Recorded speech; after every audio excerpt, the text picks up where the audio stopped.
desde más cerquita, vienen de más, ya casi ha llegado al 50, seguro. Ahí está nuestra campeonísima gallega Lara Lois, en el día de hoy acompañada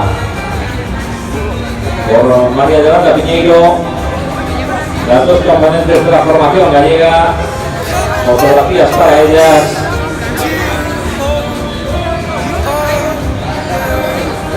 Y evidentemente pues se disputa el campeonato de Galicia en esta prueba. Lara, ¿qué puede pasar? Buenos días.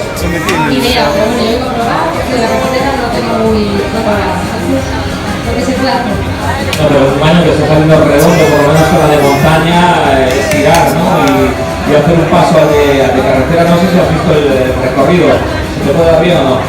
Sí, puede que se me dé bien por las subidas, que no me cuesta tanto como la mañana, entonces pues por eso voy a probar, porque hay un cerro de todo, pero no. ¿Firmas un podio? No, tengo que aprender mucho para eso, pero bueno, si sale, nada. Además este año ya sabes lo que es estar más de una vez en ese podio. Sí, la verdad es que el año pasado para probar la primera vez, me salió muy bien, este año, ojalá, que se vaya bien. Pues nada, lo dicho, que tengas mucha suerte. Gracias. Pues ahí está.